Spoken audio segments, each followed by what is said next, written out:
It's taking a minute to connect, so I think we might still be having some issues with the. Oh no. See, well, okay, so now it just appears to be streaming. So, all right, yeah, okay. Yeah, anyway, hello, welcome to This Date in History, also known as TDH. This show is all about the events that occurred to date in years past, both recognized by actual historians, but mainly things we personally find intriguing enough for us to bring to you. The sources of this information come from the Smart Device application, Today in History, What Happened Today in History, Historical Calendar, and the website onthisday.com. For links to those sources, the music done by Carrera, and anything else potentially interesting, check the underbar of the description below. Anyway, I am A.O. Xander, and today I am joined by... Blob. Yes. There appears to be maybe a little bit of a lag, so bear with us, watchers and viewers of the show. This might be a live stream, it might not. But we will be doing this regardless. There might just be some technological difficulties at the beginning. Anyway, today is Saturn's Day, also known as Saturday, December 10th, 2022. So, Mr. Blob, do you want to start us off today in 741 here? Alright. And I must warn our viewers, we have a lot of Nobel Prizes today. But in 1741, Pope Zachary was elected. Okay. In 1510, the Muslim ruler of Goa, Yusuf Adil Shah, and his Ottoman allies surrendered to the Portuguese forces led by Alfonso de Albuquerque, who put the Muslim population to the sword. Oh, man. That means he executed. He killed them. Got rid of them. Yeah. Yes. He got rid of them one way or another, you know? Well. Yeah. In 1520, Martin Luther publicly burns the papal edict demanding he recant. Oh, wow. So that was 3 years after he copied. He hung his 95 theses at the door in Wittenberg, I think. Oh yeah, is this like when he was talking about how the Earth is not the center of the universe? The sun is, or something, or at least yeah. Back then they had no concept of like galaxies and solar systems and such, right? Or did they? Oh, I think that was Galileo, but he wanted the reformation of the church, and that founded the Protestant. Yeah, Martin Luther was excommunicated, right? I think yes. Yeah. All right. I'm not. Well. Yeah, in 1521 he was excommunicated. Okay. Yeah. Okay. Well, that explains it. Yeah, because he publicly burned the papal edict demanding he recant. He's just like, no, F you, and they're like excommunication, you know, like. So. Yeah. Alright, we're going to move on up here to 1582.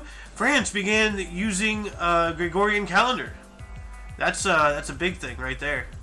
The Gregorian calendar is the calendar most of the countries of the world use for today, right? Yes. Yeah. It used to be the Julian. So, but it appears that we got a victory in battle here in 1652, a sea battle at Dungas.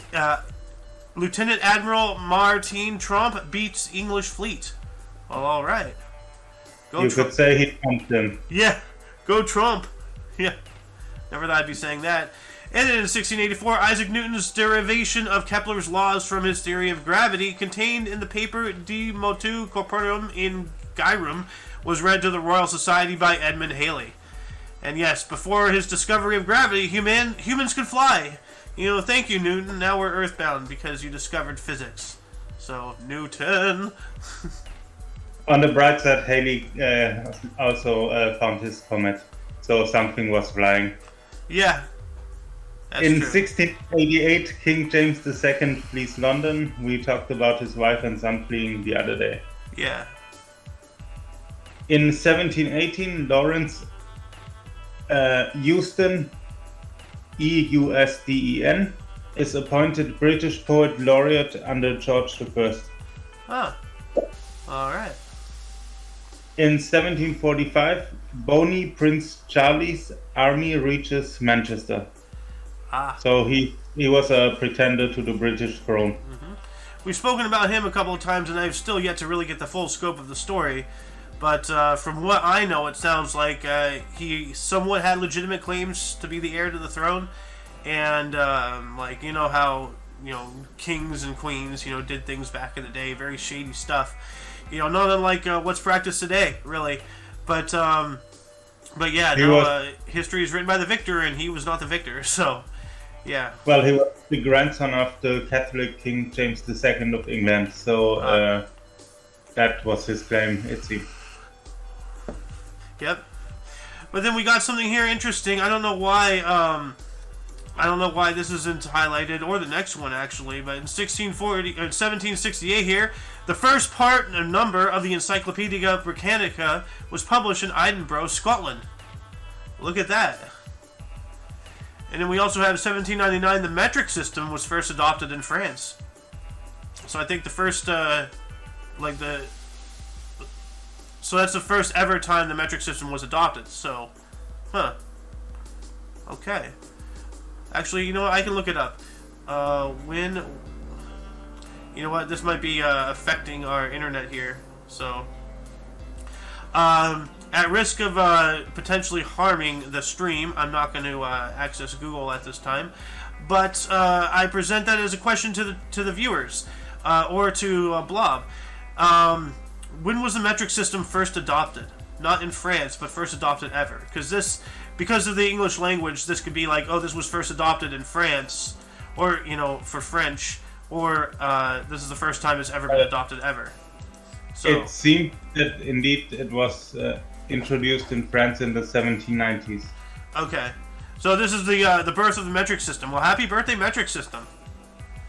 So, which the U.S. really has got to change too. Like, the whole world uses it. We gotta stop being such a holdout. So, anyway, I'm gonna move on up to 1854. Hector Berlioz premiered his Oratio La Finance du Christ, the Childhood of Christ, conducting musicians and soloists from the Opéra Comique at the Salle Hartz Paris. Okay, I totally butchered that because I'm not French, but I don't care. I think it means comedic opera, so, let's continue to the historic siege in 1864. General Sherman's armies reach Savannah and 12-day siege begins. Ah, yep. So that was part of the American Civil War. Yes, it was. Sherman's march to the sea effectively cut the Confederate States of America completely in half. Yeah. Oh, they didn't like that. No. Like, it was, oh man. They tried to do that with us, but it didn't work. But yeah, no, like, Sherman just marched, went right down the line and bisected the entire, all of the rebels. Like, everything, like, Texas, Louisiana, like all that stuff was separated from, the eastern side. And, just, couldn't get supplies there. Everything dwindled and it fizzled out like a snuffed candle. So that sounds exactly like how you win a war. In 1882, yes. Johannes Brahms' choir and orchestra piece Gesang der Parzen, Song of the Fates, premieres in Basel. I see something, the previous article there in 1869. In 1869, the women's suffrage, that is the right to vote, was granted in Wyoming territory, which was the first time in the United States. Yep. So go Wyoming. Equality. Wyoming, of all places. It's not surprising, it's just interesting. Wyoming, it's not really notable for anything to my knowledge, but that's really cool. We found the only thing it is notable for. Yeah, I know, right? Seriously though, what Wyoming? Like, I can't think of anything. Like, I don't know. Like, no disrespect to Wyoming. I haven't really studied it. But anyway, yeah. Like, I just wanted to point that out. And this music thing here, that was interesting too. Premiered in Basel. And Basel's in Switzerland, right? Yes. Yeah. And then you got another one here with good old Mark Twain. All right, we talked about Halley before, and Mark Twain was born when Halley's Comet was arriving, and he died when Halley's Comet arrived again. But in 1884, The Adventures of Huckleberry Finn by Mark Twain were first published in the UK and Canada. In the United States in February 1885 due to a printing error. So, sorry Americans, you had to wait 2 months longer. Well, it's worth it. You know, that's a good book. So. And then in 1898, the Treaty of Paris, which ended the Spanish-American War, was signed by U.S. President McKinley. U.S. acquired the Philippines, Puerto Rico, and Guam. And we've had them ever since. At least Philippines and Puerto Rico. I know definitely Puerto Rico. Guam, I'm not entirely so sure about, but probably.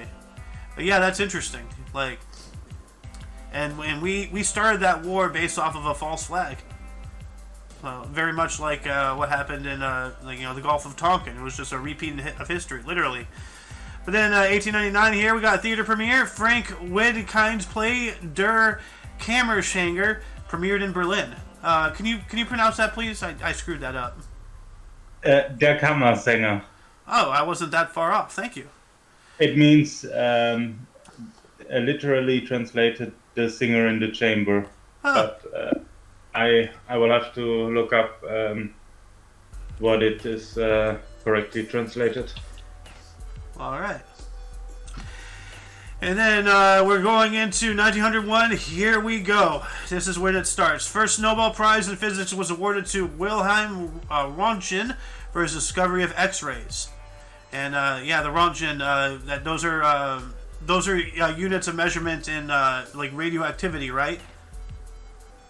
Yes. The Röntgen scale or something. I remember seeing a scene on YouTube from Chernobyl, that miniseries. And they were like, oh, it wasn't 30 Röntgen, it was 15,000. You know? Like, whatever it was. And That's here we go. Slightly more deadly. But I was kidding. But Kammersänger is a title awarded by municipal or national authorities to outstanding male singers. So it doesn't seem to have any English translation. Huh. All right, I found the next Nobel, the first Nobel Peace Prizes awarded to the Red Cross founder in 1901 to Jean-Henri Dunant and peace activist Frederick Passy. Interesting. Those are not highlighted, but I thought they also should be mentioned.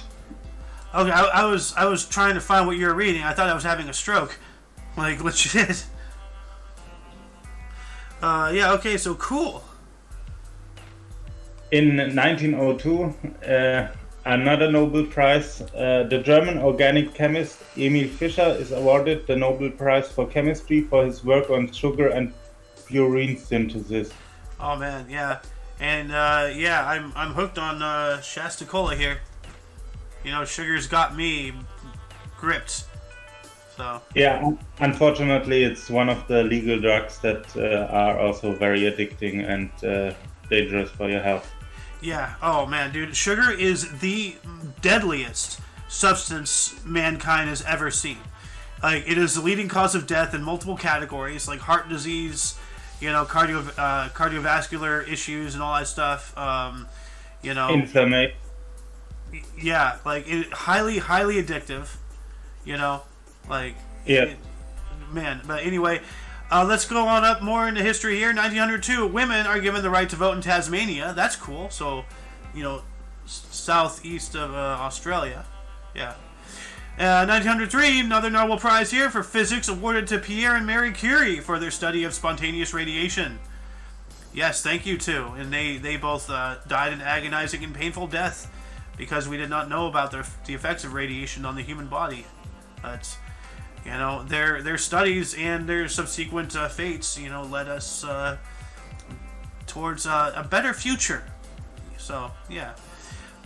But then we got another Nobel Prize here in 1904. Ivan Pavlov was awarded the Nobel Prize for physiology.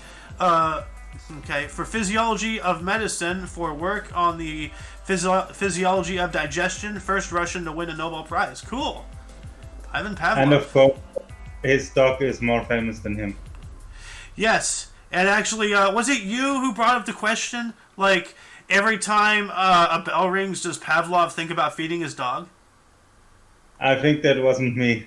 Okay. But I liked it. Yeah. That's a good question. So, well, in 1904, also John William Strutt, Lord Rayleigh, and William Ramsay are presented with a Nobel Prize for Physics in their discovery of argon, which is a noble gas. Yes, it's not. That's why it's not what a Nobel Prize is named after, but it's a noble gas. Yes. Well, see, like it's not a peasant gas like my farts. No, it's a royal gas. It's a noble gas. It's the sound cloud of a lord. A strict but fair lord. Yes, a strict but fair lord. A strict but lord. Yeah. Yeah, you got one here. 1905 looks interesting. Why is that not highlighted? Come on. Yeah, before we go on to make more jokes, 1905, Austrian pacifist and writer Bertha von Suttner becomes the first woman to be awarded the Nobel Peace Prize. Yeah, the first woman awarded. And why is that not highlighted? That is major. You know, you think for a leftist source, they would have honored that a little bit more. But I guess with some things, to take account for. Well, she was of aristocratic.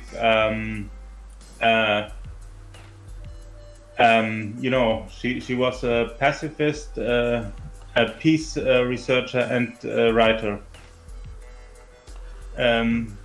But it seems her childhood was not very well because the father gambled the money away. Ah, man. And then let me see. Yeah, wow, she was. Do you have a link, to give us here? She started her peace activism actually when she was 46 years old, it seems. Oh, wow. So that's... Wow. Viewers are invited to read more about Bertha von Suttner. We have to continue, unfortunately. All right. In 1906, Frenchman Henri Moissart is presented with the Nobel Prize for Chemistry for isolating fluoride. Oh, man. So we have this guy to thank for the crap in our water. He isolated it out of your tap water, I think. Yeah, probably. I think it's your turn. Okay. 1906, Nobel Prize in Physiology or of Medicine. Why keep Physiology or Medicine? I guess that's the award. It's either or. Was awarded to Camillo Golgi and Santiago Ramon y Cajal, quote, in recognition of their work on the anatomy of the nervous system, end quote. Cool. All right. So that system was pretty nervous. Yeah. And in 1906, U.S. President Theodore Roosevelt was the first U.S. Citizen awarded the Nobel Peace Prize, or first American, I guess. I don't know if they're talking about the continent or the country, but yeah. Well, America is not a country, it's a continent. United States of America is a country, but yeah, so it's always confusing when they're using the accepted vernacular, like, for me at least. I guess I'm just weird like that. But it's still really cool. First U.S. citizen, at least, to receive that. Then, 1907, Rudyard Kipling received the Nobel Prize for Literature, the first English language writer to do so. Nice. Yeah, his most famous work probably is The Jungle Book. Oh, dang. That's a cool book. It also was a cool movie when Disney still was good. 1907, this unhighlighted one, that's interesting. What the heck? Alright. In 1907, the worst night of the Brown Dog riots in London, when 1,000 medical students clashed with 400 police officers over the existence of a memorial for animals who have been vivisected. What the hell? Like, okay. I don't see why not. Like, that's a strange thing to want, but if they want it, then why did the situation get so bad that they had a fight? Like, let them have their memorial to vivisected dogs. You know? Like, I myself, I'm not even a fan of dogs, but I don't see why people, why keep people from, doing something like that, you know? That's just my 2 cents. Well, it's a form of torture. Well, yeah. That's what I'm saying, like, why not have a memorial for it? I don't see why not. Like, I was just wondering why the government is pushing so hard not to, to have a riot started. I misunderstood him. Yeah, it's... Wow. Yeah, like, it makes no sense. Why are they cracking down so hard? They won't let them have a memorial. Like, it's a weird thing, yes, but, why are you against it that solidly, That makes no sense to me. It actually was a controversy about vivisection that raged from 1903 to 1910. Dang. And, oh my god, it's a very long and interesting affair, it seems. So our viewers should also read up on that. Yeah. If you can post some links, that'd be fantastic. We will post the link in the Alright. under the thing. Copy link. Edits. Alright. Link is now in the underbar. Brown Dog Affair. Alright. And you have another one, right? Right. In 1909, Swedish writer Selma Lagerlöf is the first woman to win the Nobel Prize for Literature. Cool. And she's very famous for Niels Holgersson's adventures. So wait a minute, they highlight her, but they don't highlight the first woman ever to be given a Nobel Prize? Like, that doesn't make any sense. She's the first one for literature, but the first one ever isn't highlighted. The first woman ever to win a Nobel Prize. Peace or otherwise. Huh. Well, that's weird. Whatever. You have one more, I believe.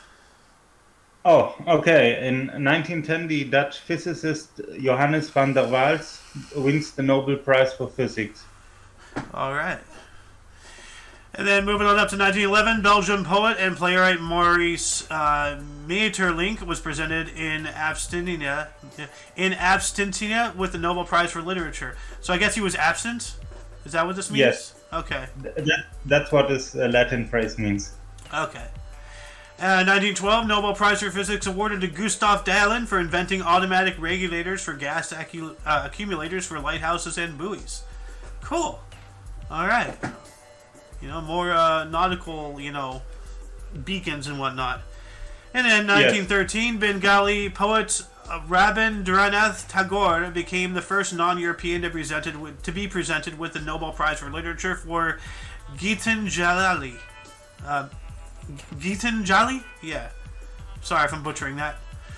I don't speak Indian, so... Neither do I. I also would have butchered it, probably. Yeah. In 1919, the Nobel Peace Prize was awarded to U.S. President Woodrow Wilson. All right. It seems a lot of U.S. presidents get the Nobel Peace Prize. Yeah. Dude, I can't get over this guy's haircut. Like, that's too short. Like, I'm sorry. We don't have a sponsor against male pattern baldness, so we continue to the next event.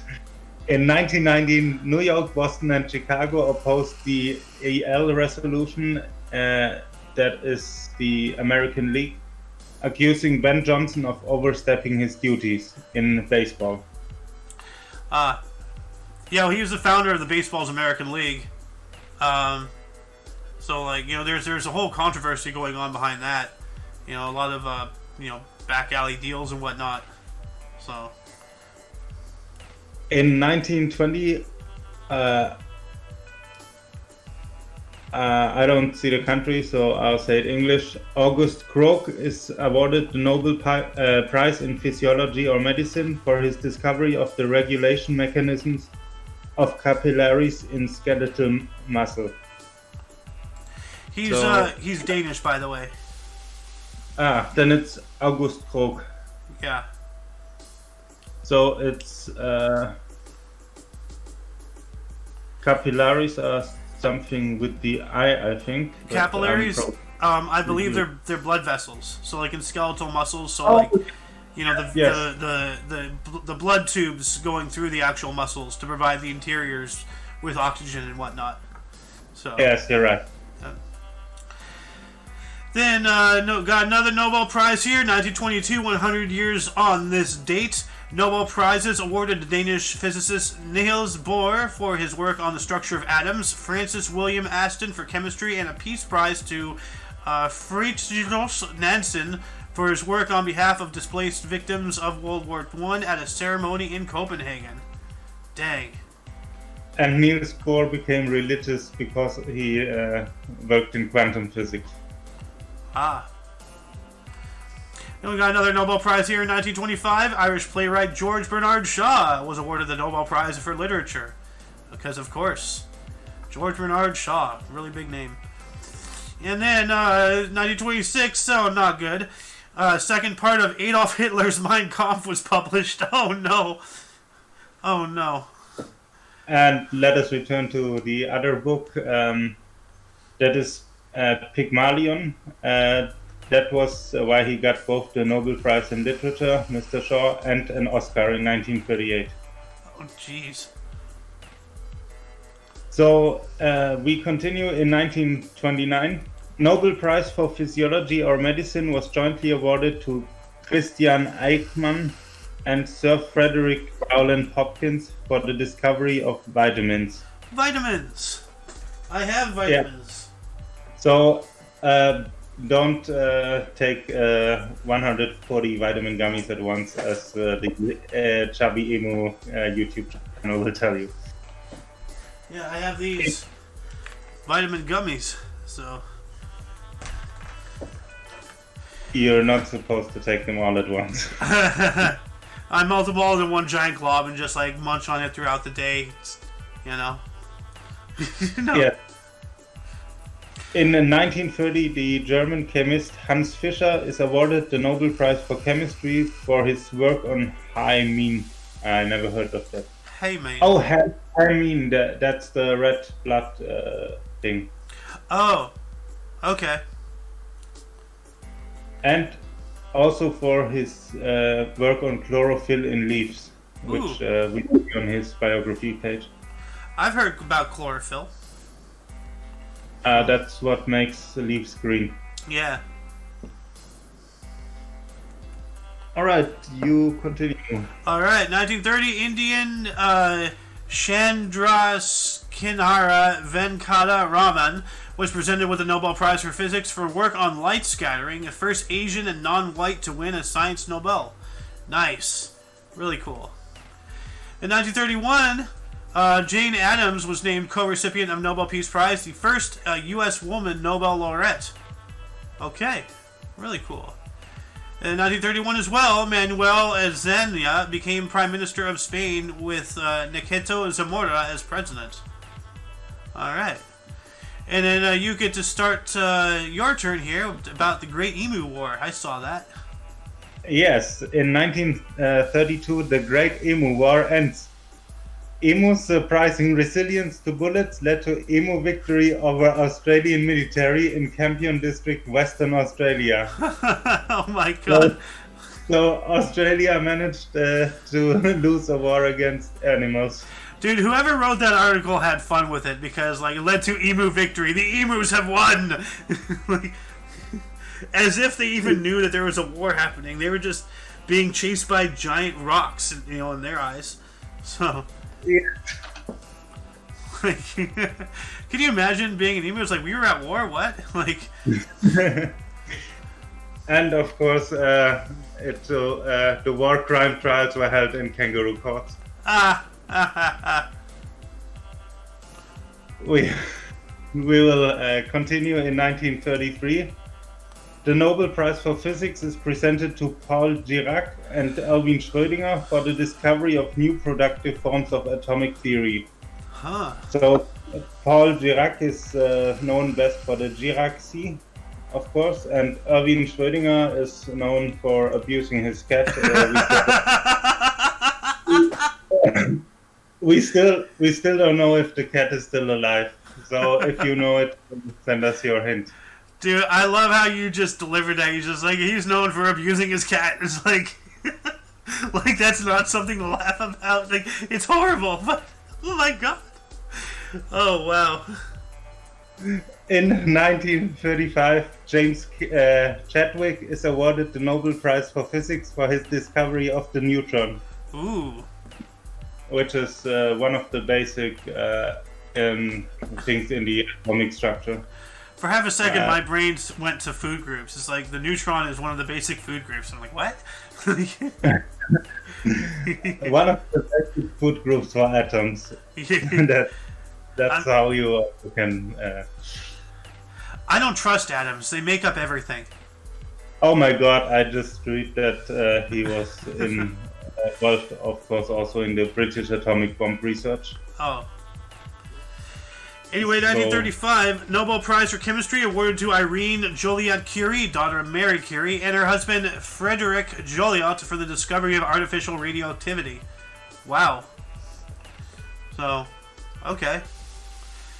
Then 1935, Philadelphia Athletics sell infielder Jimmy Fox's contract with Boston Red Sox for $150,000, which is about $2.8 million as of 2 years ago, which would probably be closer to $6 million today with how things are going. Then we got a historic event here in 1936. Britain replaced King Edward the 8th stamp series with King George VI. Okay, bye, Edward. Oh well. Yes, so that was your last opportunity to lick the back of King Edward. Oh God. And that's why in the same year Edward VIII signed the instrument of abdication, giving up the British throne to marry American divorcee Wallis Simpson. Dang. So he at least got the back messages, I guess.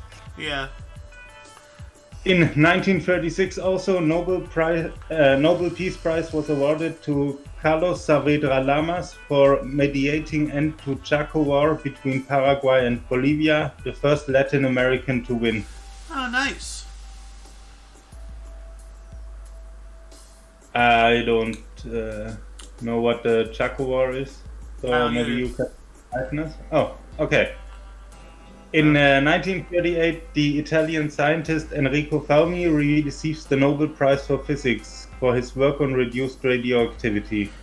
And this is the same Fermi who made the Fermi paradox, right? Yes. But he is also the father of the atomic bomb, which is quite ironic because UAPs or UFOs are known to appear often at nuclear sites. Yeah, that's right. They do, you know, take a little peekaboo, looky-loo, you know, at nuclear facilities. So, like, you know, be them power plants or missile places or, you know, development areas. So, yep. And we're getting into something other than Nobel Prizes here. We got an NFL championship in 1939. National Football League Championship, Dairy Bowl, West Allis in Wisconsin. Green Bay Packers beat New York Giants 27-0.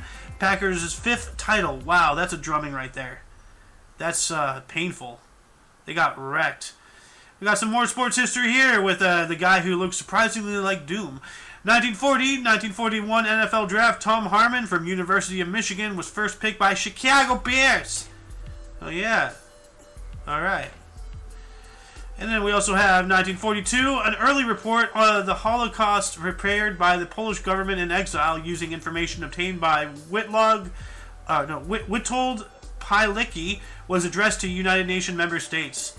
So yeah, 1942 they started getting whisperings about the Holocaust, and yeesh. Yeah. They had no idea what they were going to see. Of course, each time the Red Cross visited the camps, it was covered up, so they didn't find the evidence they were looking for, unfortunately. That sucks. We continue in 1946. The German-Swiss novelist Hermann Hesse wins the Nobel Prize in Literature for his inspired writings, which, while growing in boldness and penetration, exemplify the classical humanitarian ideals and high qualities of style. Nice. Hermann Hesse in Germany is still, I think, read in schools and or at least talked about. Man, so, I would have loved to be brought up, with that. That sounds amazing. Well, I personally didn't read his works in school, but he's still very famous here. In 1947, American physiologist Joseph Erlanger. Didn't we have those two a few days ago?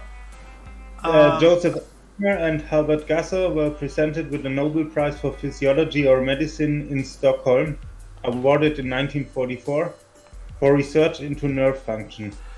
Okay, so we probably did. It was awarded in 1944, it says, so we probably did talk about that one. But then this is when they actually received the prize. So it took... We talked about him because the cathode ray oscilloscope. Oh, okay.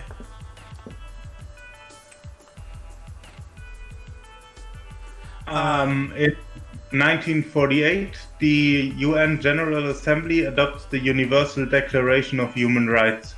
Good. That sounds good. So. Yes.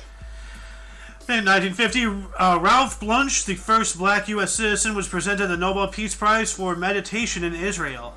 Nice. I think it's mediation, not meditation. Mediation. Sorry. Yeah, I'm kind of not all here right now. Been a really rough couple of days. So, mediation. My bad. Then in 1954, Linus Pauling won Nobel Prize in Chemistry for his research into the nature of the chemical bond and its applications. Why does it look like he has a noose? I know that's his tie, but, wait, no, that's a rope. He has a rope that's going down because I see his tie there. What the hell is that about? Yeah. Well, that's... Well, it says here he's also a peace activist, so maybe that's supposed to represent a noose. He's just like, this is how I feel by the man. It's keeping me on a noose. Government came and ate my baby. Then in 1959, Nobel Prize for Literature was awarded to Sicilian writer Salvatore Quasimodo for his lyrical poetry. All right. Not to be confused with the other Quasimodo, who was the Hunchback of Notre Dame. Yes. What I was thinking that, what a bad last name. At least it's not as bad as Coward. Noel Coward, that one guy. So. Yeah. In 1960, Willard Libby wins the Nobel Prize in Chemistry for his work developing carbon-14 dating, which is radiocarbon dating. Ah, yes. That's led to breakthroughs of many archaeological, and geological and historic, pathways. So that's why we can approximate how long things happened in the past. Mm-hmm. In 1961, the Houston Oilers utility back Billy Cannon gains AFL record 373 yards in the NFL combined rushing receiving. I'll start it again. In 1961 in the NFL, Houston Oilers utility back Billy Cannon gains AFL record 373 yards combined rushing and receiving in 48-21 win over the New York Titans at the Polo Grounds in New York City. All right. You were doing all right the first time. I don't know why you restarted, but yeah. I don't know much about football, but that sounds 373 yards. That's a lot. Yes. Oh, That's like a lot. yep. In 1961, Robert Hofstadter and Rudolf Ludwig Mossbauer win the Nobel Prize in Physics for their pioneering studies of electrons scattering in atomic nuclei and the discoveries concerning the structure of the nucleon. Dang. I think that's the cell of the atom. Yeah. Yeah, it is. Man, a lot of discoveries and this is not the date of the discoveries, but a lot of recognition for all these major scientific breakthroughs and discoveries and creations and all amazing dates. So yeah. Then 1962, David Lean's film Lawrence of Arabia, based on the life of T.E. Lawrence and starring Peter O'Toole, premiered at Odeon Leicester Square, later to receive the Academy Awards Best Picture of 1963. And that's another movie I gotta see. So actually, let's see, let me... Sorry? A very famous one. Of Arabia. Alright. I'm adding that into the movies channel so that way next movie night, which is probably going to be tonight, gonna see that. Then, let's see here. 1963, 6-year-old Donny Osmond's singing debut on Andy Williams' show occurred. Alright. And I'm looking for this other 63 here, which, oh, there it is. Okay, so I'll just take this one. 1963, Carl Ziegler and Giulio Natta received the 1963 Nobel Prize in Chemistry for their work on the technology of high polymers. Ooh. So, rubbers and plastics and such. Polymers? Yes.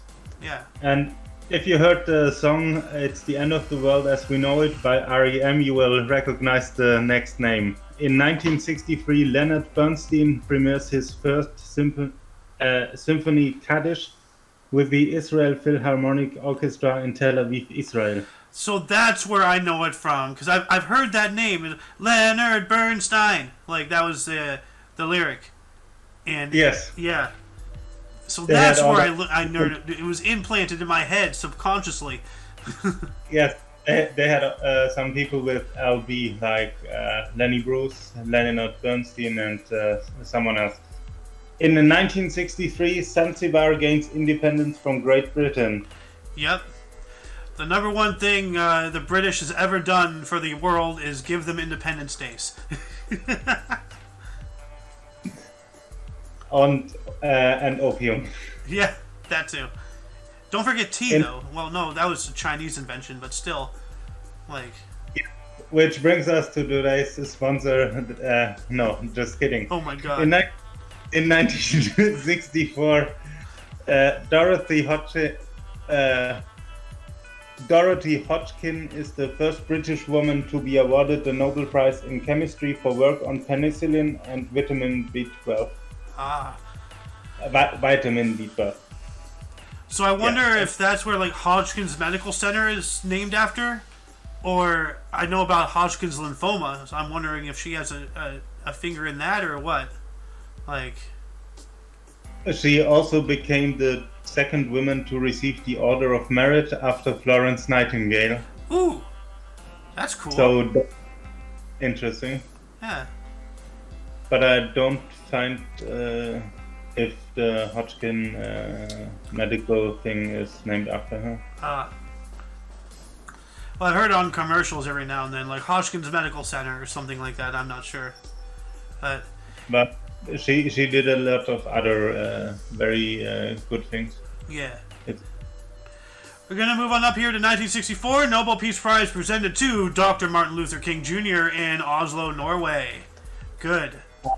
I actually recently heard a podcast about Dr. King and in German, and it was very interesting. It was about hours up to his assassination, and it also was talking about his entire career as a civil rights activist.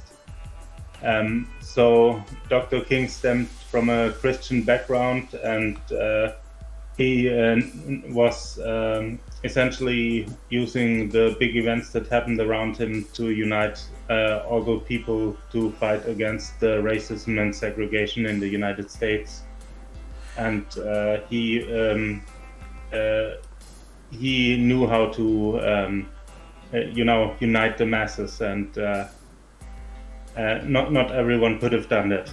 He knew how to speak to the public. He had a lot of charisma, like he knew how to reach the crowd, and relate with them, because he too was living the struggle. He knew their stance. He was just saying everything they already knew. Just, hey, you are not alone. Look at everyone around you. We are not alone. We are all in this together. Realize that. Realize that together we are powerful and they are weak. That's what he was saying. And a few days ago, I think we already talked about Dr. King when it was about the 1955 Montgomery bus boycott, when the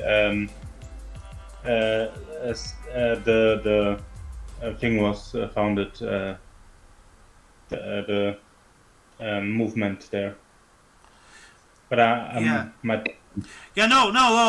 we were talking about that like about a week ago, right? Like when Rosa Parks started the whole Montgomery bus boycott and all that stuff, and then Martin Luther King Jr. and I think even Malcolm X joined in too, right, or something. Yeah, I don't know if we talked about Dr. King there, but he was helping to lead that bus boycott early in his career. Yeah, like the movement around. Yeah, no, like I distinctly remember there were two articles, like one after the other. It was talking about Rosa Parks' involvement, and then another article, both highlighted, was talking about Dr. King's involvement. I remember that specifically. All right, and of course, in the 1986, Martin Luther King Day was inaugurated as a federal holiday. Good. Good. You have one more, right? All right. Let me check my notes. Okay, in 1967, the CBS officially renamed CBS TV Studio 50 in New York, which was built in 1927 as Hammerstein's Theater, of course the studio, not New York, as the Ed Sullivan Theater in celebration of the 20th anniversary of his program. That is TV host Ed Sullivan, who is one of the most popular and influential TV hosts in American history. You probably heard of him from the Ed Sullivan Show. Yes, no, I'm familiar with the name. I've never seen it, but that is, it's in there. The Ed Sullivan Show. He was a name in music history because he invited many musicians. He introduced them to the American audience. For example, the Beatles and the Jackson 5. Yes, that is true.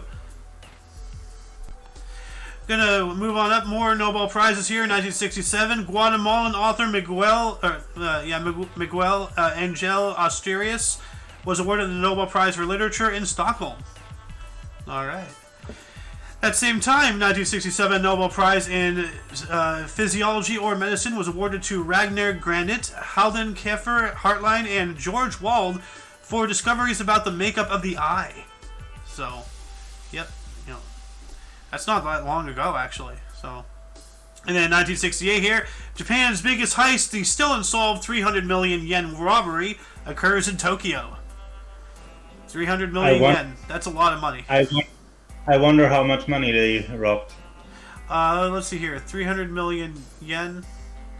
It was actually 294,307,500 yen, which is about $817,520 in 1968 exchange rates. That was out of the trunk of a company car. Oh yeah, that's right. Like this is why they have armored cars and all that stuff, because things like this happened. Yeah, it was from the Nihon Shintaku Ginko, that is Nippon Trust Bank, and we put the link to the Wikipedia article in the underbar. All right, copy link, and I believe it's your turn, right? Yeah, we get to another link, and that is linking the fist to the face in boxing. When in 1968, Joe Frazier beats Oscar Bonavenia. I butchered that name. I try again. Oscar Bonavena in 15 for heavyweight boxing title. That's 15 rounds. That's a lot of rounds. How many times does somebody need to get hit? Like, or maybe they're just dodging and weaving the whole time. You know. And we get to a very famous Nobel Prize event in 1970. Soviet novelist Alexander Solzhenitsyn. Solzhenitsyn. What? I thought there's a K. Solzhenitsyn. Let me check that quickly. Yeah. Well, you don't need to worry about being perfect, bro. I misremembered his name. So, Alexander Solzhenitsyn, who was famous for the Gulag Archipelago, he chooses not to claim his Nobel Prize in Literature for fear that the USSR would prevent his return afterwards. After he was deported in 1974, he accepted it. Well, alright, that's cool that they kept it for him. It's like, hey, you know, in case you change your mind, it's here. Like, okay, thank you, Comrade. So, under the Stalinist terror regime, the gulags, the prisons and labor camp system was either invented or very much expanded, and it was detailed in the book that Solzhenitsyn has written and became famous worldwide after that. Dang. All right, and we continue in 1971 with George Lucas. Lucasfilm Limited is founded as a film and television production company by George Lucas in San Francisco, California. Hey. Later, it expanded also into the video game business, which spawned many franchises, like in movies, Star Wars, of course, Indiana Jones, and so on, and in video games, for example, the Monkey Island series, and many mentioned Day of the Tentacle, and many more. You probably know them all, so we go on with the next entry. Mr. Ayo. Before we do, I want to say let's not forget ISM, Industrial Sound and Magic. You know, the company he created for all of his Foley needs, you know, movie sounds and all that stuff, and his like little mini sets, you know, for Star Wars and all that stuff. Like, yeah, he did a lot of good, you know, he was smart. So, anyway, you are correct. Let's continue on. 1971, West German Chancellor Willy Brandt received the Nobel Peace Prize for whatever reason, doesn't say. I think it's the Kniefall in Warsaw, the when he was in Warsaw and he fell to the knee to, you know, Germany had this history with the Holocaust invading Poland. He essentially officially did his gesture to apologize. Well, all right. Then we got some wrestling here. 1973, Bruno Sammartino beat Stan Stasiak to become WWF champ for second time. He looks like a big guy. I don't want to fight that. The strongman and professional wrestler, yeah. Like, those guys are big. So, and I thought that's why I don't have teeth anymore. Nope. But then 1973 as well, first time since 1885, tennis has two top male players, United Stadium's Stan Smith and Jimmy Connors. Look at Jimmy Connors like, wah! So. And because the tennis titles were split between those two players, I think we should also make a split. Alright, yeah, let's do that split. That is a good idea. Welcome to part 2. It is now Blob's turn, and I see 1974, the one right above the Nobel Prize. That looks interesting right there. Alright, in 1974, Helios 1, launched by the United States and Germany, it later makes closest flyby of the Sun. Nice.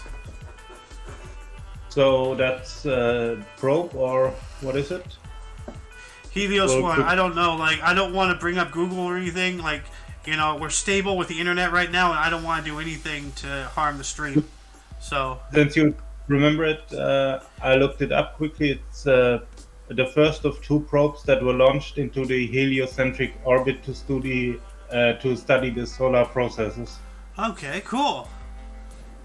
So that's why we have information about what happens on the sun. One of the reasons.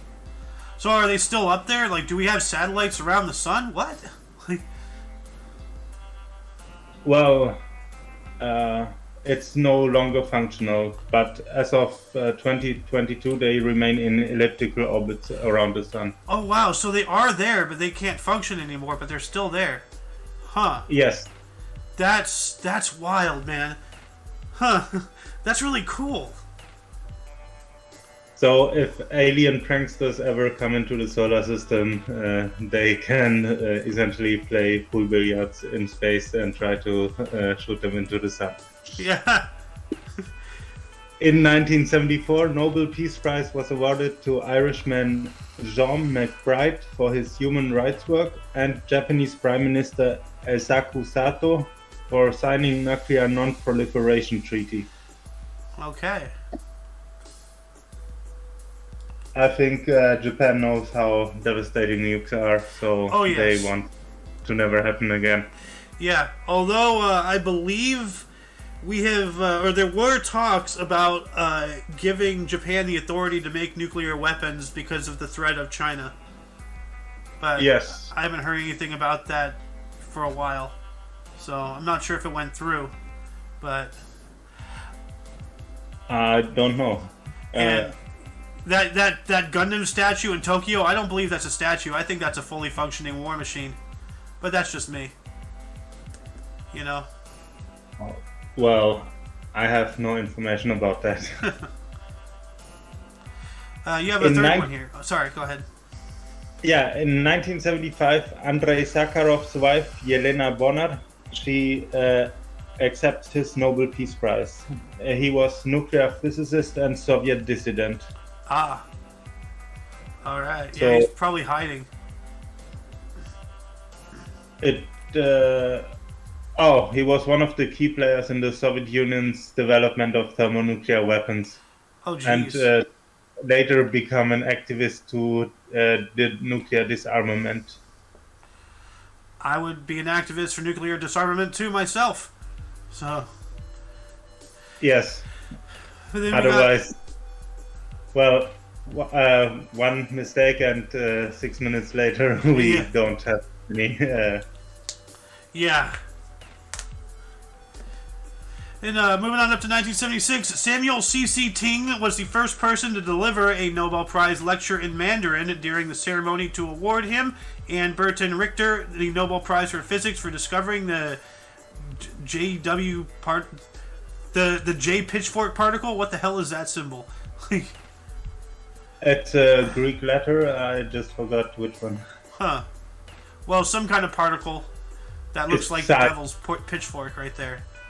It's the J psi meson, which is a particle made of a charm quark and antiquark.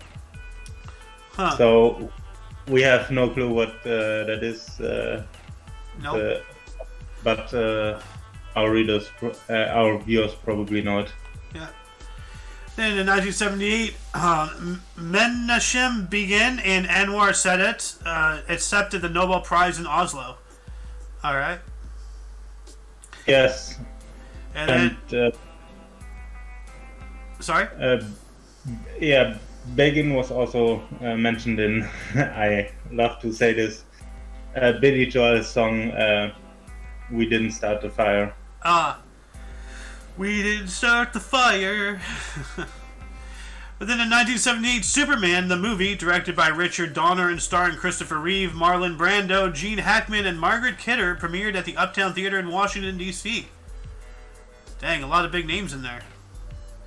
Yes, I think Christopher Reeve was the one who later had this very bad accident. Yes, it was. Well, really unfortunate. Yeah. Oh, it's already my turn again. Yep, it goes by fast, doesn't it? In 1982, heavyweight Michael Dokes KO's Mike Weaver in 1 hour and 3 minutes in Las Vegas in the WBA World Heavyweight Championship. Are we sure that's not 1 minute and 3 seconds? Wait, let me quickly check that. Yeah. Now that you say it, but that would be really fast. I mean, it can be either one. Like, either one would be acceptable. Like, you know, I don't know much about boxing, but, you know. Let me quickly check that. This is heavyweights. You know, these guys are big and they hit hard. So. His biggest fight was December 10th, the champion. Oh my god, yeah, it's a first round technical KO. Wow. Huh. Wow. Damn, so he boom! Like, down. Yeah, and he also was known as Dynamite Dokes, it seems so. Well, he lives up to his name. Yes. I wouldn't want to fight that. Well, his opponent also wouldn't have wanted, so Yeah. he went KO in the first round. Fell down like a sack of taters. Wow, you were right, it's 1 minute 3 seconds then. Huh. Anyway, 1983 here? Yeah, we continue with sports. Australian Opens were... again, in 1983, Australian Open women's tennis, Martina Navratilova wins the 8th career Grand Slam singles event, beating Katie Jordan of the United States with 6-2 and 7-6. Dang, nice. Yeah, Navratilova was winning all the titles in her time. In 1983, Danuta Walesa, wife of Lech Walesa... Oh, it's Valeta. Wife of Lech Walesa accepts his Nobel Peace Prize. The politician and labor activist. Yeah, he was probably in hiding too, because he's from Poland. And at that time, they were still part of the USSR. Oh. And he became the president in 1990 to 1990, where I remember the name from. Mm-hmm. But yeah, it doesn't say here. Oh, wow. What? Yeah, he was a worker. He unionized the workers, it seems, and was apparently imprisoned. It doesn't say when, but he was freed in 1982. Huh. And then won the Nobel Peace Prize the year after. So his Solidarity Union was probably very influential in Poland. Yeah. Anyway, I'm going to take us up to 1983 here. Raul Alfonso was inaugurated as Argentina's first civilian president. So that's pretty cool. The first president outside of their military-industrial complex and whatnot. But then 1 year later, in 1984, the first planet outside of our solar system discovered, the exoplanet. It's saying it in quotation, so maybe it wasn't an actual planet. But since then, we have discovered exoplanets. They do exist. So. Yes, it was. We see it here in the. It was a giant ball of hot gas orbiting a distant star. Ah, okay. So it was just a ball of gas, or would it have been something like Jupiter? Like. Well, the planet showed up in telescopes as a point of infrared light next to the star. Huh. So. That's intriguing. So it seems to have been a gas planet. A gas giant, huh? Like. Oh. I'll put link here for the underbar. All right, that'd be great. Thank you. Okay, copy link. Post Remind me to research more on that. All right. But then We continue. Yep, gonna take us up to more 1984. South African Archbishop Desmond Tutu was presented with his Nobel Peace Prize. So, Yes. Yep. The Anglican Archbishop and activist Desmond Tutu. Yep. And it is now your turn. I'm going to go to the other room and blow my nose, so I shall return. All right, we have a film premiere in 1985, Out of Africa, based on the book by Isaac Dinesen, directed by Sidney Pollack and starring Meryl Streep and Robert Redford, premieres in Los Angeles and winning the Best Picture award in 1986. Then we continue to the next Nobel Prize. In 1986, Holocaust survivor Elie Wiesel accepts 1986 Nobel Peace Prize. Dang. And Elie Wiesel also wrote books, for example, Und die Welt hat geschwiegen, and the world remained silent in Yiddish. In it seems 1955, but it doesn't state the year here, but it says 10 years after the experiences. In yeah. Just saying what did you want to say? No, just saying like, that's interesting. Oh, okay. Sorry. In 1986, Ivan Lendl, however you pronounce that again, repeats his previous year's results with a 6-4, 6-4, 6-4 win over Boris Becker to claim back-to-back season-ending ATP Masters Grand Prix tennis titles at Madison Square Garden, New York City. And we talked about Boris Becker before. He still gets free internet from his AOL promotions back in the 90s. Huh. Like, he still has those 30-day free internet CDs left. Oh, wow. So he has AOL for life. Probably. Yeah. Then we're going to move on up here to 1991. Howard Spira was sentenced to 2.5 years in prison for trying to extort money from Yankees owner George Steinbrenner. That's probably the face he made when they were arresting him. Like, oh, I've been caught. Like, That's he's just like, true. oh. We have something in 1993, which... Yes, we do. We have 1993. Doom, pioneering first-person shooter video game, was uploaded onto the internet by ID Software. And yep. And that game is still, going around.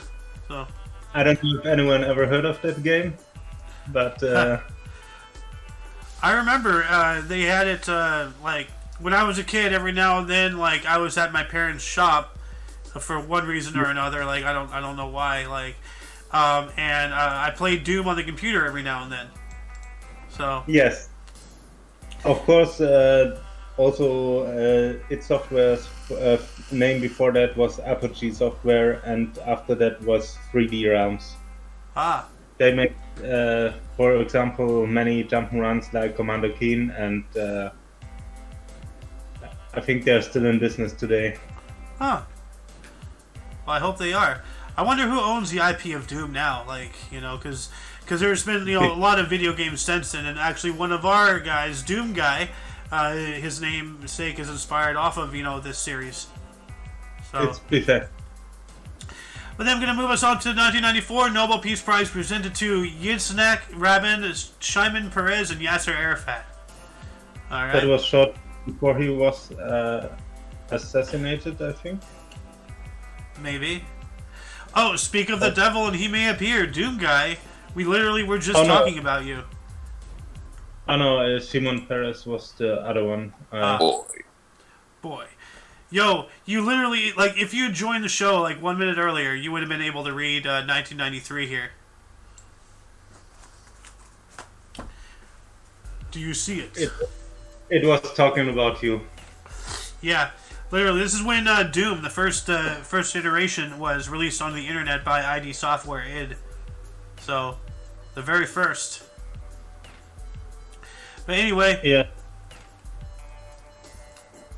Blah. Okay, I will continue with the 1998 Nobel Prize.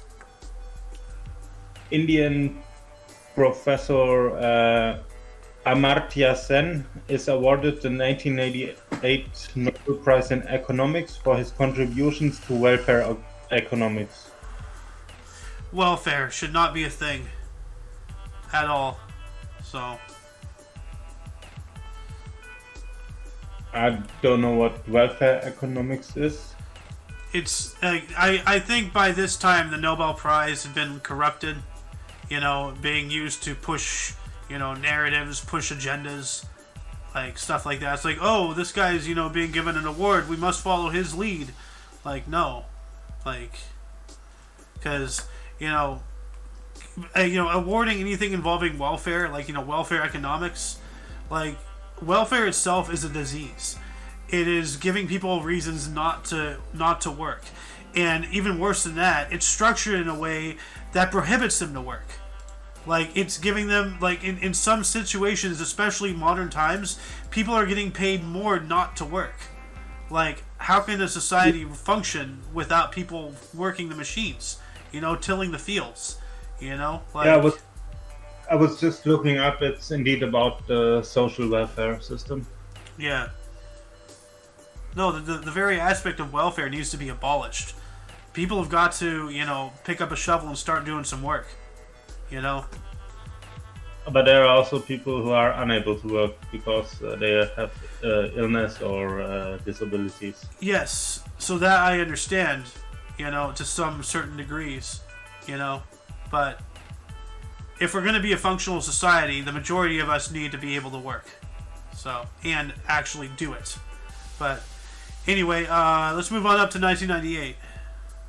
Yes, the Nobel Prize for Physiology or Medicine was presented to Gertrude B. Elian, George H. Hitchings, and James W. Black for development of new drugs. Drugs! Wonderful.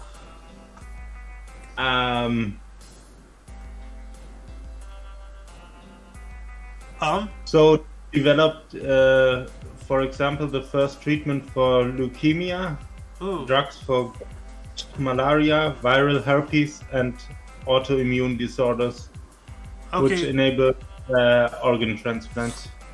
Okay, that is big. That is so those are not bad drugs. Yeah, those are good drugs. Yes. Like, don't do drugs other than the good ones. Yeah. Well, sugar is not a good drug, but we talked about that earlier. Yes, we did. 2001. Don't do sugar, but get your leukemia treatment if you need. Yeah. In 2001, we have film premiere, The Fellowship of the Ring, Lord of the Rings film directed by Peter Jackson and starring Elijah Wood and Ian McKellen premieres in London. And good now movie. We all can feel old. Yes.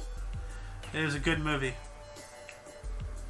Moving on to 2001 as well, Nobel Prize for Economics awarded to jointly, let me try this again. 2001, Nobel Prize for Economics awarded jointly to Joseph Stiglitz, George A. Akerlof, and A. Michael Spence for their analysis of markets with asymmetric information. Okay. Whatever that means. Cool. And 2003, the 14th Billboard Music Awards, 50 Cent and Shania Twain won. Shania. 2006, British Broadcasting Corporation, or the BBC, gives Swedish tennis icon Bjorn Borg a Lifetime Achievement Award, presented by Boris Becker. All right. And we can skip over 2009 if you want. It's up to you, but. Well, I just wanted to say, since I think 50 Cent won twice by this point, he had to rename himself to $1. Yes, $1. And we continue with something that is worth $1. The United States President Barack Obama accepts the Nobel Peace Prize in Oslo for his bombing of hospitals in Arabic. You see, what was it I said? The Nobel Prize has zero, credibility anymore these days. Yeah, Exhibit A. Well, he prevented future suffering of children, so that. You cannot. In 2010, the Chinese human rights activist Liu Xiaobo is awarded the Nobel Peace Prize at a ceremony in Stockholm while imprisoned in China. Dang. Well, that's So interesting. we have someone who actually deserved it Yeah. for his long and non-violent struggle for fundamental human rights in China, All right. which still don't exist. And he was was he the first convict? Like, I wonder if he was the first imprisoned receiver of an award. I don't know. Huh. Oh, we have a huge event here in sports history, chess history. Norwegian Magnus Carlsen breaks Gary Kasparov's 13-year ELO rating record. Dang. Yeah, so at that point, Magnus Carlsen essentially became the strongest chess player at the age of 13.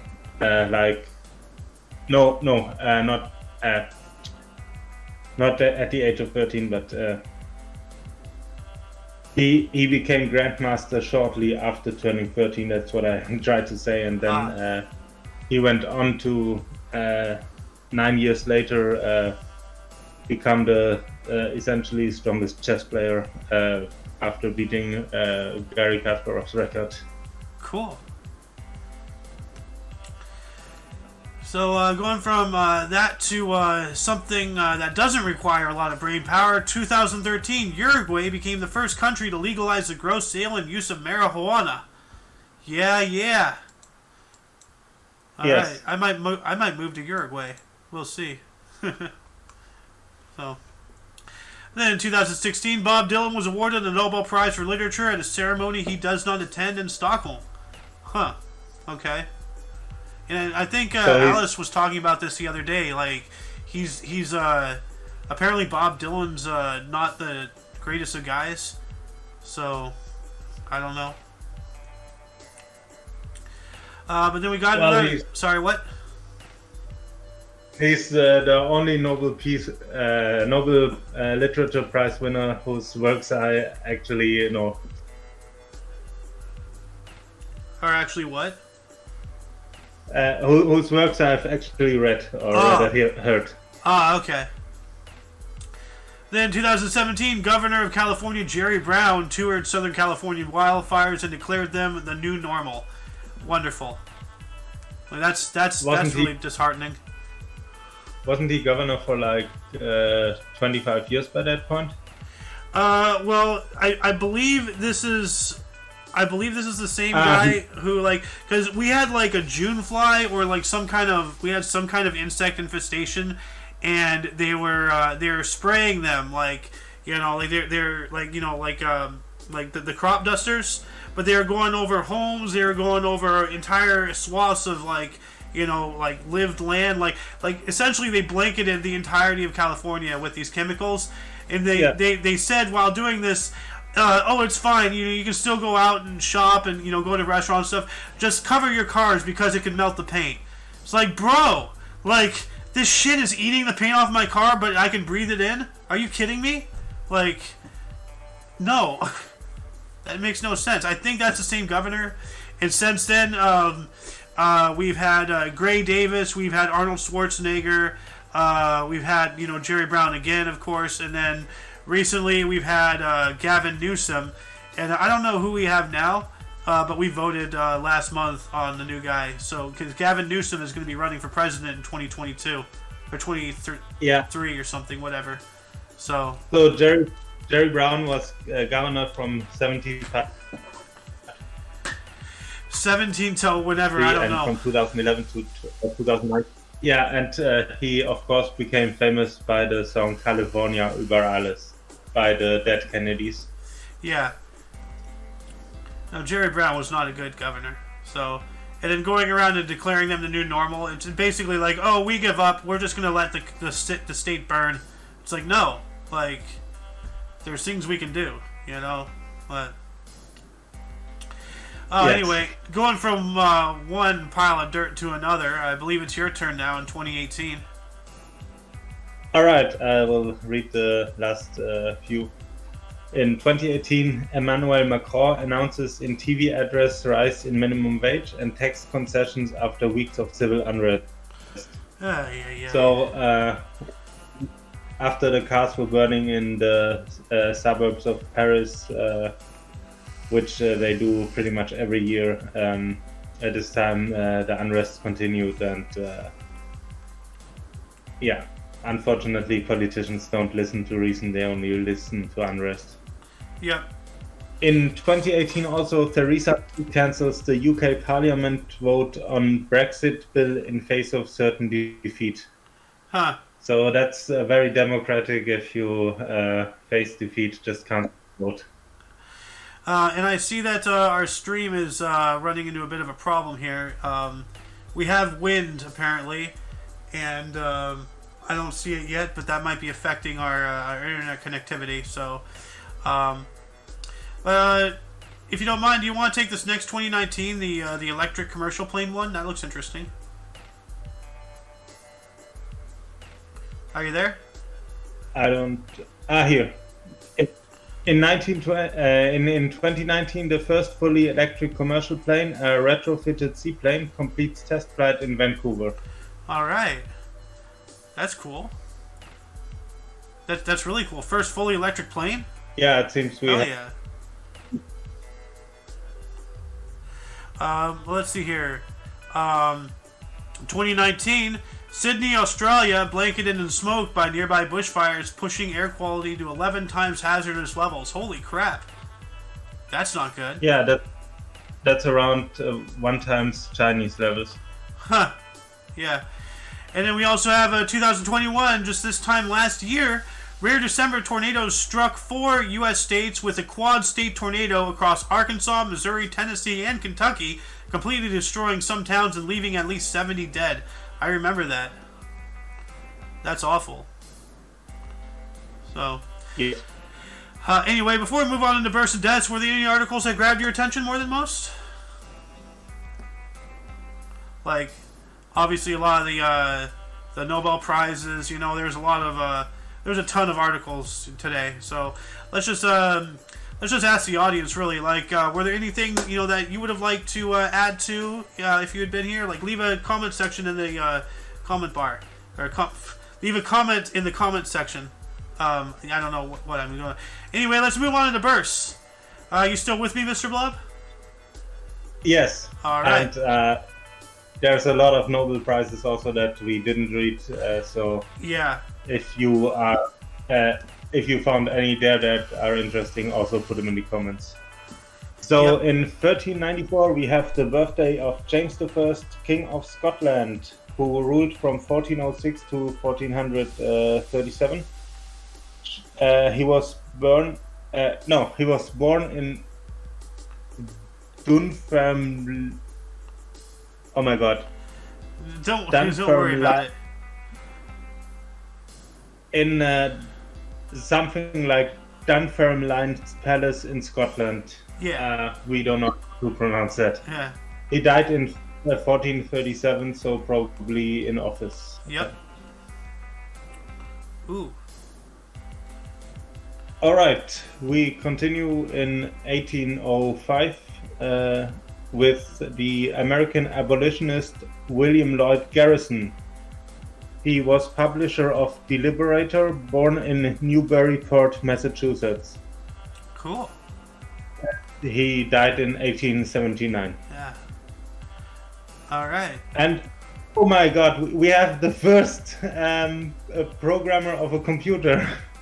Yeah. In 1850, Ada Lovelace, English mathematician, considered the first computer programmer, born in London. This is awesome. Well, that explains why computers are so complex. It was invented by a female. Well, actually, a male was also involved, but she did the more prominent part, and she died very young in 1852. Ah, yeah. Then we also have Emily Dickinson, born on this date in 1830. She was an American poet, collected poems, born in Amherst, Massachusetts, dying in 1886. And yes, the Dickinson Award is after her namesake and her, looks. So, I remember... you read your and I read my Robert Frost. Yeah. Wait, was that a quote from Spider-Man? It's a quote from a Simon and Garfunkel song. Ah, okay. But then, let's see here, 1878 here. We have C. Rajagopalachari was India's freedom fighter and the first Governor General of independent India, born in Thorapalli, Madras Presidency, British India, dying in 1972. All right. And we also have 1886. We have Victor McLaglen, was an English actor, The Informer, Academy Award, 1935, born in Tunbridge Wells, England. All right. So we continue in 1891 with Nelly Sachs, the German-Swedish poet and playwright. Oh, the Chimneys, Nobel Prize for Literature in 1966. She was born in Berlin, Germany. Ooh. And she died in 1970. So let me see. Yeah, she was a voice for the Jewish heritage and loss after World War II. Ah. And we have, let me see, this is... in 1941. Oh, that's already the next. Yeah, in 1941 we have Peter Sarstedt, British pop folk singer, songwriter and guitarist. Where do you go to, my lovely? And I Am a Cathedral, born in New Delhi, British India, died in 2017. Dang, that wasn't that long ago. Your bed. We will put a song in the underbar. All right. And it's your turn. We have Kenneth Branagh, 1960, a Northern Irish actor and director, high season, dead again, born in Belfast, Northern Ireland. He is 62 today. We also have Bobby Flay, 1964, a U.S. celebrity chef, restaurateur, and TV personality. Iron Chef America, Bobby Flay's Barbecue Addiction. Born in New York City, New York. Wow, so New Yorker thinks he knows barbecue. Okay, let's see what he's got. All right. Moving on up to 1985. It's your turn, Mr. Blob. All right, I was still researching here, but I will go to 1985, and we have, I don't know how to pronounce that, American actress, I think it's Raven Simone. Raven Simone, I believe. It's her 37th birthday, and we apologize for butchering her name. She was American actress at The Cosby Show from 1989 to 1992 as Olivia. Oh, she's Olivia. Yeah. That's So Raven, 2003 to 07, and singer, born in Atlanta, Georgia. Oh, yeah. Wow. And in 1996, we have Joe Burrow, the American football quarterback, winner of the Heisman Trophy in 2019 and National Championship 2020, Most Valuable Player, LSU. Would you tell us what that means? Louisiana State University, I believe. And it's his 56th birthday today, so happy birthday, Mr. Burrow. He's the current quarterback for the Cincinnati Bengals. He damn near won a Super Bowl last season. Like, he was damn close. Then he lost. After one of his teammates got turned into burnt toast by Cooper Kupp. Burnt toast. Burnt toast. Yep. And that guy's last name was Apple. So I don't see how that would make any sense. A toasted apple. A toasted apple. Well, now that you're here, would you like to take a couple turns? Sure. You don't have to if you don't want to. In In 949, Herman I, Duke of Swabia, died today. Yep. We are now in death. Swab. Yep, Swab. That, that's Schwaben in south. Oh. Well, this is interesting. It doesn't have anymore the region named after it, but informally it's still it's in Baden-Württemberg in the southeast, the southwest, I mean, of Germany. Ah. All right. And we have the next death that should not surprise you. In 1896, Alfred Nobel, Swedish chemist who invented dynamite and founded the Nobel Prize ceremony on this date, died at 63. Huh. So that's why memorial prize is on this date. Oh no, that's weird. It says here that this is his, this is of course his death day, but he founded the Nobel Prize ceremony. So did he found the ceremony based off his own name, or did they make the ceremony around his death day? How did this come about?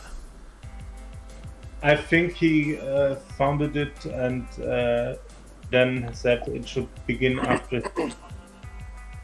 But I will look it up quickly. All right. Yes, in his will he bequeathed all of his remaining realizable assets to be used to establish 5 prizes. Nobel Prizes. Nobel Prizes were first awarded in 1901, that's 5 years after his death. Okay. And of course he was most famous before that for inventing dynamite. Yeah. Yes, you read that. I see. Okay, who is next? You. Alright. We have, in 1917, Mackenzie Bowell, the 5th Prime Minister of Canada from 1894 to 1906. He dies of pneumonia at 93. That's when the water is in the lungs. I forgot. Yeah. I've had pneumonia before. It sucks. Yeah. In 1946, we have Damon Runyon, American journalist and writer. Guys and Dolls based on his work. What? Whatever Guys and Dolls is, that's based on his work. Like the book Guys and Dolls, or whatever the Guys and Dolls is it a book, is it a movie? Like, it's based off of his work. So it's essentially what it's saying. He dies at 66 years old. Dang. Then we got Walter Johnson, 1946, a U.S. Baseball Hall of Fame pitcher, 3-time Triple Crown of pitching, World Series in 1924, American League Most Valuable Player in 1913 and 24 for the Washington Senators. Died from a brain tumor at the age of 59. That sucks. Ugh. That's creepy, knowing something's growing in your brain and you're gonna die from it. Ugh. Fuck. We got Otis Redding, 1967, a U.S. soul singer-songwriter, sitting on the dock of the bay. Respect. Died in a plane crash in Lake Monica, Wisconsin, at the age of 26. Was born in 1941. Didn't we report on his birthday recently? Yeah, September 9th. But yeah, didn't we? We were talking about something involving Dock of the Bay. Like, that was just a couple days ago, though, right? Huh. Yeah. I thought so. Yeah. Well, anyway, we got another one here for Kratos, if he wants, 1968. Alrighty. In 1868, Thomas Merton, French-American Catholic writer and Trappist monk, 7-story mountain, accidentally electrocuted by an electric fan at 53. Oh, snap. He kind of looks like Kevin Harvick. Huh. What a way to die. An electric fan kills you. He looks like Kevin Harvick if he like shaved his head. I don't know who Kevin Harvick is, but it's you know how Pam Poovey mentions him Kind of. Occasionally saying he's her cousin. That guy. Yeah. I don't know. I don't know. You'd have to see a picture of him to know what I mean. Uno mas. In 1999, Franjo Tudman in 1999, Croatian politician and president of Croatia from 1990 to 1999, dies of stomach cancer at 77. Wow. Okay, that's a rough way to go. Yep. And I have a bit more historical information. Guys and Dolls was a musical, and we talked about 3 days ago Otis Redding recording Sitting on the Dock of the Bay in 1967 on the 7th of December. All right. Okay, let's continue with Eugene McCarthy in 2005, American politician, senator for the Democrats in Minnesota, and presidential candidate. He died of Parkinson's at 89, born in 1916. Dang. And at the same day, Richard Pryor, American Emmy and 5 times Grammy Award-winning comedian, Live on the Sunset Strip, and actor, Silver Streak, Stir Crazy, and also screenwriter, Blazing Saddles, dies of a heart attack at 65. Yo, this is that's one of your favorite movies. 1942. Yeah, I was sorry for interrupting. Blazing Saddles? Kratos here. He saw Blazing Saddles for the first time during one of our movie nights a couple weeks ago, and oh my god, he was dying of laughter.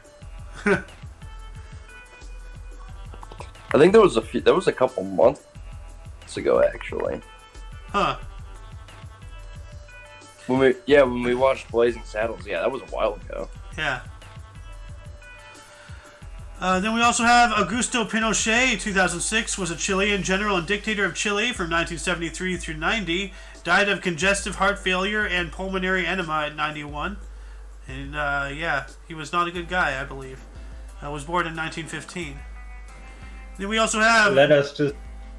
the crimes that were perpetrated by his dictatorship were so bad that we cannot even talk about them here. Yeah. We also have Dolph Schayes, 2015, a U.S. Basketball Hall of Famer, Syracuse Nationals / Philadelphia 76ers from 1948 through 63, as well as a coach of the 76ers from 1963 through 66, Buffalo Braves from 1970 through 72, as well as a coach, died of cancer at the age of 87. Oh, that's sad. And Sorry? A lot of cancer today. Yeah, a lot of cancer. So, but that shall conclude the show. Once again, you can check the underbar of the description for any links you may find interesting, including but not limited to all things Omni Coalition. For your dose of Pacifist Daily, we stream every day at 10 in the morning Pacific Time. Which is... what Eastern Time? Oh, 1 p.m. Eastern Time. Yep. And 7 p.m. German. Yep. Anyway, for all you and all of us, I am Xander. I am the Slayer and Kratos. I'm Protoblob. Alright. And you, of course, are you. And until you catch us tomorrow, don't forget to look right and left at every intersection, rate 5 thumbs, and subscribe. Toodles! Toodle.